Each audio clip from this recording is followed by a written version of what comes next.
Hello students, next आ चुके हैं हम एग्जाम्पल नंबर 6 पर, जहां पर थोड़ी सी डिफिकल्टीज हो जाएंगी। ठीक है, क्वेश्चंस थोड़ा सा लेंदी हो जाएंगे एंड डोमेन एंड रेंज का जो कंसेप्ट है उसके अंदर आपको यहाँ पर न्यू न्यू कंसेप्ट ऐड करने पड़ेंगे, है ना। तो थोड़ा ध्यान से समझना है इस कंसेप्ट को। क्या कह रहा है, डोमेन एंड रेंज के लिए 3 पार्ट में दे रखा है, एक एक करके करते हैं तीनों। चलो, सबसे नंबर 1, एफ एक्स आपको गिवन है, x-3/2x+1। ठीक है भाई, है ना। अब मेरी बात ध्यान से सुनना आप लोग, ध्यान से। आपको पता है फॉर डोमेन ऑफ एफ, है ना, F x must be real number. ठीक है, अगर ये रियल नंबर है इसका मतलब x-3 2x+1 बी आ रियल नंबर। अब ये रियल नंबर तो होना चाहिए, साथ में एक कंसेप्ट है कि 2x+1 is not equals to zero, denominator zero नहीं होना चाहिए। अब ये डिनोमीटर जीरो किस किस पर हो सकता है, तो वो मैं बता देता हूं आपको। अगर मैं 1 को वहां भेजता हूं, x is not equals to -1/2, यानी x की वैल्यू अगर मैंने -1/2 रख दी तो आप खुद देख लो, यहां पर जीरो आ जाएगा। समझ में आया। तो मेरा कहने का मतलब है डोमेन ऑफ एफ के अंदर ऑल रियल नंबर्स इंक्लूड कर सकता हूं मैं एक्सेप्ट -12। ये लो, इसका मैंने डोमेन निकाल दिया। बताओ यहां तक समझ में आया क्या। हाँ सर, बिल्कुल आ गया सर, बिल्कुल आ गया। अब पॉइंट ये है कि सर रेंज कैसे निकालें। आपने सिखाया था एक्स की जो वैल्यू होगी उससे हम फंक्शन जनरेट कर सकते हैं। हाँ कर सकते थे, बिल्कुल कर सकते थे, बट अब यहाँ पर मामला उल्टा हो गया। यहाँ पर वो चीज सेट नहीं हो रही है हमारे पास, रेंज निकालने वाली, है ना। तो ये रेंज वाली कंसेप्ट के अंदर चीज जो है, यहाँ पर हम रेंज के अंदर इस नॉट इक्वल वाले कंसेप्ट को नहीं ले सकते, इससे ये एफएक्स नहीं बन पाएगा। तो यहाँ पर एक दूसरी अप्रोच यूज लेनी पड़ेगी। कौन सी बताता हूँ, देख एकदम नया है, ध्यान देना, एकदम फोकस करना। फर्स्ट पार्ट के लिए मेरे पास जो दे रखी कंडीशन उसको मैं लेट करके फंक्शन की जगह वाई मान लेता हूँ। मैं उसको एफ एक्स भी रख सकता हूँ, बट उससे कंफ्यूजन क्रिएट होगा, इसलिए सिंपल वेरिएबल यूज कर रहे हैं वाई। ठीक है, अब थोड़ा सा ध्यान देना। क्या है कंसेप्ट, कंसेप्ट ऐसा है, मुझे इस पूरी कंडीशन को ऐसे कन्वर्ट करना है कि मैं x equals to y variable generate कर लूं। क्या कह रहा हूं, फिर से सुनना। x equals to y variable generate कर लूं। कैसे करते हैं वो देखो। पहले क्रॉस मल्टीप्लाई करेंगे इसको, y 2x, सबके अंदर यही वाला कंसेप्ट यूज होगा ना इस टाइप के क्वेश्चंस में। क्या हो गया इसको, एक मिनट यार, शायद थोड़ा सा हैंग हो गया है सिस्टम। चल जा भाई, चल गया। हाँ, 2x+1 इधर गया और ये y x-3। ठीक है, तो 2xy+y=x-3। अब आपको x वाले वेरिएबल एक तरफ करना है, कांस्टेंट एक तरफ करना है। तो देखो 2xy यहाँ आया, माइनस एक्स यहाँ उठ के गया, -3 पहले से आया, y भी उधर चला गया तो -y हो गया। इन दोनों में से कॉमन ले लूं। क्या लेंगे कॉमन, x। x कॉमन लिया तो यहाँ 2y बचा, और यहाँ -1 बचा, यहाँ -3 -y, है ना। यहाँ पे x कॉमन लिया तो 2y बच गया, यहाँ x कॉमन लिया -1 बच गया। ठीक है, अब x इक्वल्स टू क्या होगा, अगर मैं माइनस कॉमन ले लेता हूँ तो ये 3+y, और ये नीचे 2y-1। ठीक है भाई, और देखो x इक्वल्स टू -3+y। ठीक है, अगर मैं इन दोनों में से नीचे वाले में से कॉमन ले लूँ तो 1 - 2y लिख सकता हूँ, माइनस कॉमन लेके माइनस माइनस कैंसिल आउट हुआ। 3+y and 1 - 2y। अब आपको पता है x बिलोंग कर रहा है ऑल रियल नंबर्स के लिए, x बिलोंग कर रहा है ऑल रियल नंबर्स के लिए। तो मुझे बताओ y की कौन सी वैल्यू नहीं हो सकती है। सुनना मेरी बात, क्या कहा मैंने, y की वैल्यू कौन सी नहीं हो सकती है। सर मैं y की वैल्यू यहाँ पर हाफ पुट नहीं कर सकता, नहीं कर सकते ना? नहीं कर सकते। हाफ जैसे ही पुट करेंगे 2 से कट के 1 हो जाएगा, और 1 में 0 हो जाएगा। इसका मतलब ये हुआ मेरे पास जो रेंज ऑफ एफ हुई, जो रेंज ऑफ एफ हुई वो क्या हो गई आपके पास भाई। इसमें सारे भाई, ये y का मतलब क्या निकल के आ रहा है यहाँ पर, y का मतलब ये निकल के आ रहा है कि y की मैं कितनी भी वैल्यू पुट कर लूं, है ना। और मेरा एफ एक्स क्या है, वो y ही तो है एक तरीके से, है ना। तो मैं कोई भी वैल्यूज इसके अंदर पुट कर लूं, मेरे पास जो आंसर जनरेट होगा वो कैसा जनरेट होगा, वो ऑल रियल नंबर्स जनरेट हो सकते हैं, एक्सेप्ट केवल यहाँ पर जीरो नहीं आना चाहिए। तो उसके लिए मैं केवल यहाँ पर हाफ को इसमें से एक्सक्लूड कर देता हूँ, हटा देता हूँ। आप यहाँ पे ऐसे भी लिख सकते हो, all real numbers accept half. मुझे बताओ क्या समझ में नहीं आया। ठीक है, so this is completed example number 6 का पार्ट 1। बताओ समझ में आया क्या, आगे बढ़े। ठीक है, नेक्स्ट देखो आप सेकंड पार्ट, आराम से पॉज करके कॉपी कर लेना। ठीक है, रिवाइज भी कर सकते हो आप चाहो तो। एफ एक्स सेकंड पार्ट देखेंगे हम। देखो F x equals to x² / 1 + x²। अब यहाँ एक चीज गौर करना, मैं यहाँ पर फॉर डोमेन फॉर डोमेन आपको पता होगा यहाँ पर, for domain of function F x must be real number, ये बात समझ में आ गई। अब मुझे यहाँ पर क्लियरली दिख रहा है कि x square upon 1 + x² must be a real number and 1 + x² is not equals to 0।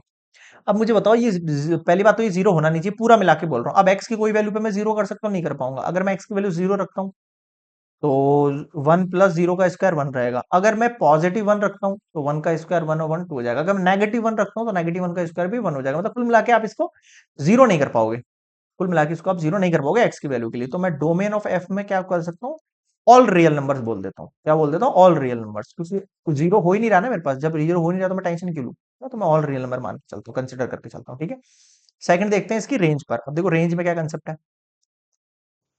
अब इसकी रेंज पे क्या कंसेप्ट है भाई, फॉर रेंज हम सबसे पहले लेट करते हैं इस इक्वेशन को y। ठीक है भाई, मान लिया अपन ने y। अब मैंने वही बताया था आपको, एक्स स्क्वायर के भाई एक्स के सेपरेट में करो, तो पहले इसको वहां भेजो। 1 + x² + y x² = x², है ना, y प्लस, हाँ एक्स स्क्वायर सेपरेट करो, y सेपरेट करो। तो y x² - x² equals to negative y उधर भेज दिया आपने। x² कॉमन लेंगे, y - 1 बचेगा और ये -y। x² equals to -y upon y - 1। अब मुझे बताओ ये वाली चीज समझ में आई क्या? हमेशा हम x के लिए निकालते थे, अब x तो है नहीं तो x² लगा दो, बट उससे और कॉम्प्लिकेशन हो जाएगा मेरे पास, क्योंकि नेगेटिव y है यहाँ पे। तो आपको यहाँ पर पता है कि x² जो है वो ऑलवेज ग्रेटर देन जीरो होता है, ऑलवेज, है ना। सो अगर x² ग्रेटर देन जीरो है तो भाई, अगर x इक्वल्स टू मान लो 2 लिखा है, इसका मतलब क्या है? x की वैल्यू 2 है। जो x के लिए कंडीशन सेटिस्फाई करेगी वही 2 के लिए सेटिस्फाई करेगी, है ना। तो जो x² के लिए कंडीशन सेटिस्फाई कर रही है जैसे कि ये, तो वही कंडीशन इसके लिए भी सेटिस्फाई करेगी। करेगी नहीं करेगी? बिल्कुल करेगी। सो मैं कह सकता हूं -y upon y - 1 greater than equals to 0। इससे मान के ऐसा मैं मान लेता हूं, है ना। ठीक है, इससे ऐसा मान लेता हूं। ठीक है, अब मुझे क्या करना है, मुझे यहां पर डिनोमिनेटर वाली वैल्यू हटानी है। क्या बोल रहा हूँ फिर से सुनना, मुझे यहाँ पर डिनोमिनेटर की वैल्यू हटानी है। यही कंसेप्ट है, आपको सब में यही यूज करना है। तो मैं बोथ साइड मल्टीप्लाई कर देता हूँ y - 1 के होल स्क्वायर से, है ना, y - 1 के होल स्क्वायर से। तो मैं यहाँ पर कर रहा हूँ both side multiply by y - 1 whole square. ध्यान देना, ऐसे क्यों कर रहा हूँ मैं, माइनस वाई है यहाँ पर और मैंने मल्टीप्लाई किया y - 1 के होल स्क्वायर से। नीचे भी y - 1 है, ग्रेटर देन इक्वल्स टू, यहाँ पर मल्टीप्लाई करोगे y - 1 का होल स्क्वायर हो जाएगा ना। ठीक है, अब देखो y minus, oh sorry sorry sorry sorry, zero से मल्टीप्लाई करेंगे तो जीरो रहेगा ना। यहाँ मैं क्यों लिख रहा हूँ, इस वाली को, यहाँ तो जीरो रहेगा। y - 1 से ये पूरा का पूरा कैंसिल आउट हो गया। फाइनली मेरे पास देखो क्या बचा, -y, सेकंड चला रहा हूँ मैं, -y, y - 1 greater than equals to 0। यही बचा मेरे पास वैल्यू। ठीक है, अब मेरा कहने का मतलब ये है, अगर मुझे नेगेटिव का साइन एक तो हटाना है तो क्या करूंगा, बोथ साइड में -1 से मल्टीप्लाई कर दूंगा। बोथ साइड जैसे -1 से मल्टीप्लाई करूंगा ये पॉजिटिव हो जाएगा और यहाँ पर साइन चेंज हो जाएगा। ये आप लोगों को पता है मेरे हिसाब से, है ना। ठीक है, अब ये जो कंडीशन है, क्या मैं इसको y - 0 लिख सकता हूँ क्या? लिख सकता हूँ ना। अब देखो, मैंने आपको इंट्रोडक्शन पार्ट, अगर आप देखोगे इससे पहले वाले जो लेक्चर है, मतलब 9.2 का जो इंट्रोडक्शन पार्ट है उसमें देखोगे, तो यहाँ पर आपकी बुक में भी आपको मिल जाएगा, ये एम एल अग्रवाल बुक के अंदर बुक में भी आपको मिल जाएगा कि y - 0 और y - 1 अगर लेस देन 0 होती है तो मेरे पास y की कंडीशन क्या हो जाती है, 0 से लेके 1 हो जाती है। क्या हो जाती है? 0 से लेके 1 हो जाती है।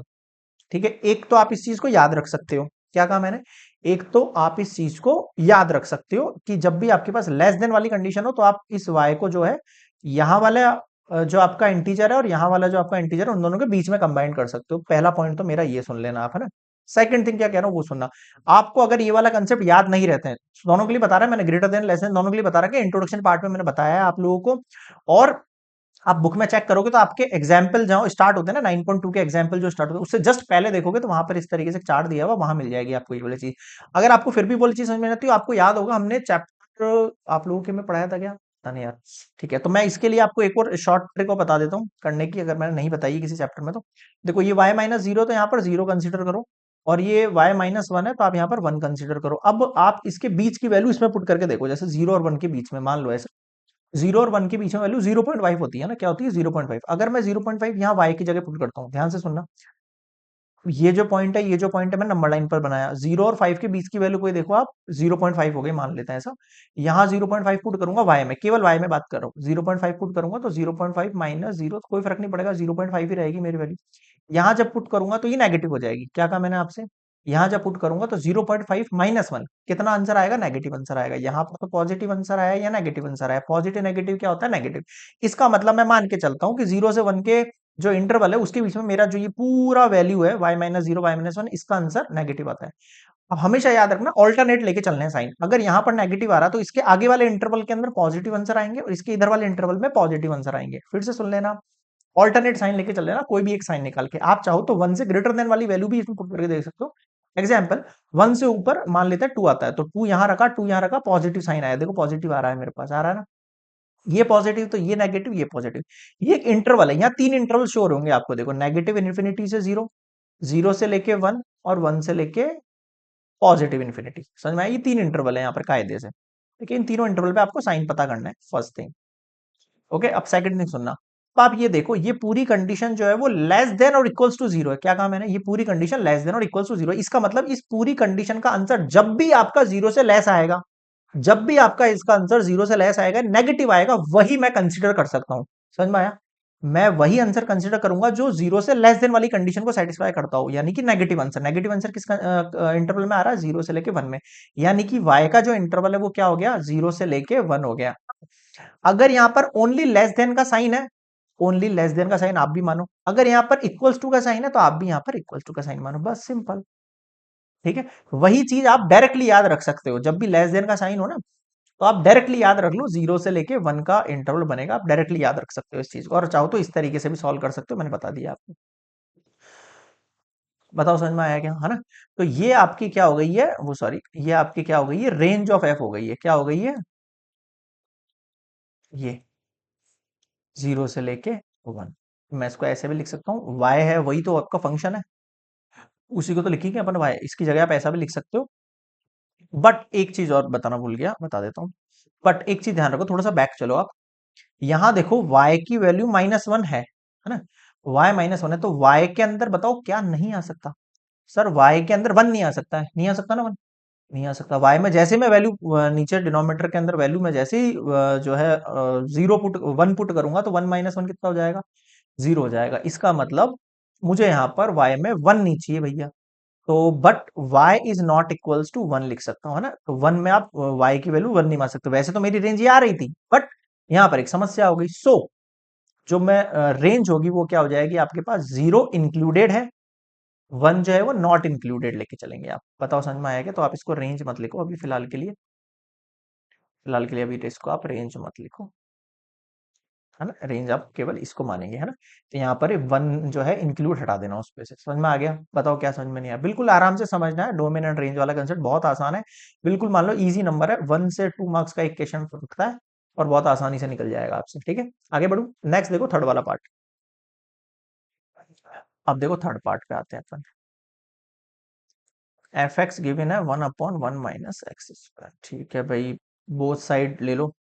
आपको पता है for domain F x must be real number, है ना, क्या होगा, ये रियल नंबर होगा। तो मैं लिख सकता हूँ one upon one minus x square B a real number. अगर ये रियल नंबर है मेरे पास, फिर से ध्यान से सुनना, अगर ये मेरे पास रियल नंबर है, मेरे पास कंडीशन, तो आपको पता है one minus x square is not equals to zero, है ना, one minus x square is not equals to zero. अब आप एक चीज यहाँ पर गौर कर सकते हो, क्या, कि पिछले वाले क्वेश्चन में x की वैल्यू में चाहे कुछ भी रखूं, मेरे पास जो आंसर निकल कर आ रहा था वो पॉजिटिव निकल कर आ रहा था, और बीच में साइन प्लस था, बट यहाँ ऐसा नहीं है। आपको यहाँ पर डोमेन ऑफ एफ में मैं ऑल रियल नंबर्स कंसीडर कर सकता हूँ, एक्सेप्ट कौन सा नंबर, अगर मैं x की वैल्यू मान लो वन रखूं, मान लो ऐसा वन पॉजिटिव, वन का स्क्वायर क्या हुआ वन, वन माइनस वन कितना हो जाएगा, जीरो हो जाएगा, तो मैं वन भी नहीं रख सकता। अगर माइनस वन रखता हूं तो सेम कंडीशन होगी, माइनस वन का स्क्वायर होगा one, one minus one zero. बताओ समझ में आएगा। इसलिए इस वाले क्वेश्चन में डोमेन ऑफ एफ में आपको ऑल रियल नंबर्स मानने एक्सेप्ट वन और -1। बताओ समझ में आएगा? क्लियर है यहाँ पे? ठीक है, so this is complete part 3 domain. अब निकालते हैं इसका रेंज। आ जाओ, अब थर्ड का निकालेंगे रेंज, है ना? तो हम थर्ड वाला पार्ट कर रहा हूँ ना। फॉर रेंज, आपको रेंज निकालनी है तो क्या करना पड़ेगा आपको? सबसे पहले लेट कर लो। Let y equals to 1 - 1 - x², वही cross multiply 1 - x² equals to 1, y - y x² equals to 1। मुझे केवल एक्स स्क्वायर चाहिए तो y को उधर भेज दो, -y x² equals to 1 - y। केवल एक्स स्क्वायर चाहिए तो 1 - y अपॉन में -y, है ना? -y को यहाँ मल्टीप्लाई कर सकते हैं आप, और x² इक्वल्स टू माइनस, और ये 1 - y अपॉन में y। ये वाला माइनस मैंने यहाँ लगा दिया, ठीक है। अब आपको करना क्या है? अब आपको सिंपली ये देखना है कि भैया आपका जो x² है वो ग्रेटर देन इक्वल्स टू 0 होता है नहीं होता है? बिल्कुल होता है। अगर x² आपका ग्रेटर देन इक्वल्स टू 0 है तो आपके पास -1 - y अपॉन y वाली कंडीशन भी आपके पास ग्रेटर देन इक्वल्स टू कितनी हो जाएगी? 0 हो जाएगी। होगी नहीं होगी? बिल्कुल हो जाएगी। अब वही वाली चीज बोथ साइड y² से मल्टीप्लाई करो ताकि डिनोमिनेटर गायब हो जाए, है ना? माइनस आप अंदर मल्टीप्लाई कर सकते हो, y - 1 कर सकते हो इसको ना। ये नेगेटिव हो जाएगा, ये पॉजिटिव हो जाएगा। नीचे y है, अगर मैं बोथ साइड मल्टीप्लाई करता हूँ y² से तो इस पे तो कोई फर्क नहीं पड़ेगा, है ना? तो मैं क्या किया यहाँ पर, both side multiply bye y²। अब देखो ये y से y कैंसिल हो, फिर से वही y - 0 मान लूं और एक y - 1 मान लूं ग्रेटर देन इक्वल। अब थोड़ा सा ध्यान देना, मैं यहाँ पर मैं नेक्स्ट स्लाइड पर बता रहा हूँ। y - 0 बचा और y - 1 बचा ग्रेटर देन इक्वल्स टू 0, है ना? ठीक है। अब देखना इसमें क्या कंसेप्ट होता है। इसमें कंसेप्ट ये होता है कि जब भी आपके पास लेस देन हो तब तो ठीक है, लास्ट वाला कंसेप्ट समझ में आ जाएगा, 0 से लेके 1 कंसेप्ट। लेकिन जब ग्रेटर देन वाला कंसेप्ट हो तब ऐसा नहीं होगा, तब 0 से लेस देन वाली वैल्यूज लेनी है और 1 से ग्रेटर देन वाली वैल्यूज लेनी है। तो इस कंडीशन में आपका जो y करेगा वो बिलोंग करेगा किसको? 0 से लेस देन और इंक्लूडेड लेना है। क्यों? क्योंकि यहाँ पे इक्वल्स टू का साइन है। यूनियन 1 से लेके पॉजिटिव इन्फिनिटी तक। अब ये आया कैसे? नंबर लाइन से समझाता हूँ ये वाली चीज मैं आपको। 0 और 1 बना लो यहाँ पर, ठीक है। 0 1 के बीच की कोई भी वैल्यू चूज करो, 0.5 मान लेते हैं ऐसा। यहाँ पुट करेंगे 0.5 तो पॉजिटिव साइन रहेगा, साइन देखना है केवल, वैल्यू नहीं देखनी है। 0.5 को करेंगे यहाँ पर नेगेटिव साइन रहेगा, नेगेटिव साइन। ठीक है भाई, पॉजिटिव नेगेटिव नेगेटिव, यानी यहाँ नेगेटिव साइन आएगा इस पूरे फंक्शन के लिए। यहाँ नेगेटिव है तो इसका ऑल्टर लेके चल रहा हूँ, यहाँ पॉजिटिव और यहाँ पॉजिटिव, ठीक है। अब मैं ये कह रहा हूं आपसे भैया कि ये पूरा फंक्शन जो है ग्रेटर देन 0 हो, वो वाली लिमिट बताओ मुझे, तो वो वाला इंटरवल बताओ। तो ग्रेटर देन 0 का मतलब पॉजिटिव, तो ये इंटरवल चूज करेंगे, ये इंटरवल चूज करेंगे। इस इंटरवल का नाम है नेगेटिव इंफिनिटी से 0। यूनियन इस इंटरवल का नाम है 1 से लेके इंफिनिटी। बताओ समझ में आया क्या? ठीक है। अब दोनों के अंदर इंक्लूडेड लगा दिया है मैंने, इस चीज पर गौर करेंगे सभी स्टूडेंट, क्योंकि यहां पर भी इक्वल टू साइन है। बट एक कंडीशन है, पीछे आ जाओ वापस से। यहां पर देखो y की वैल्यू जो है वो 0 नहीं आनी चाहिए। यहाँ y की वैल्यू जो दिख रही है आपको डिनोमिनेटर के अंदर, वो 0 नहीं आनी चाहिए। तो सर ये वैल्यू 0 ना आए उसके लिए मैं क्या कर सकता हूँ? ये वैल्यू मेरे पास जो है वो 0 ना आए उसके लिए मैं क्या कर सकता हूँ? डिनोमिनेटर में 0 पुट करो ही मत। डिनोमिनेटर के अंदर जो है वैल्यू वो 0 आप पुट करो ही मत, तो 0 इसमें से हटा दो। तो मैं यहाँ पर लिख सकता हूँ y is not equals to 0। अगर y नॉट इक्वल्स टू 0 तो आपका जो फाइनली जो रेंज बचेगा, देखना वो कितना बचेगा, -इन्फिनिटी से 0 not included, okay, and union 1 से लेके पॉजिटिव इन्फिनिटी। बताओ समझ में आया क्या? क्लियर है क्या? है भाई? बताओ बताओ बताओ, क्लियर है क्या? सो दिस इज इंक्लूडेड, ठीक है, and this is included, this is not included. ये हो गया आपका फाइनली थर्ड के लिए रेंज। अब मुझे बताओ क्या समझ नहीं है। मेरे हिसाब से बहुत जो है आराम से बिल्कुल अच्छे समझ में आ गया होगा आपको। फिर भी कोई डाउट लगे तो कमेंट सेक्शन में आप मुझे बताना। जो भी आपका डाउट हो उसको रिजॉल्व करेंगे अपन, मैं आपको रिप्लाई दूंगा विद इन 24 आवर्स। पूरी पूरी कोशिश, अनलेस मुझे कुछ होना जाए, ठीक है। एंड बाकी और कोई आपका डाउट है, आप और कोई सुझाव है और कोई आप लोगों का वो है कंसिडर है, तो आप मुझे आप मेल कर सकते हो। गजवक्र अकेडमी लिख देता हूं मैं, गजवक्र अकेडमी @gmail.com पर, ठीक है। चलिए, बाकी वैसे कमेंट से काम हो जाएगा, आपका कोई दिक्कत नहीं, ठीक है। नेक्स्ट मिलेंगे एग्जाम्पल आंसर पे। और जो भी न्यू स्टूडेंट्स है यार, प्लीज यार लाइक वाइक शेयर वेयर करो यार, क्या करोगे, सब्सक्राइब कर ही नहीं रहे स्टूडेंट्स, है ना, बस देखे जा रहे हैं, आगे बढ़े जा रहे हैं, तो प्लीज यार सब्सक्राइब इट। ओके, तो नेक्स्ट देखते हैं एग्जाम्पल नंबर 7 क्या कह रहा है।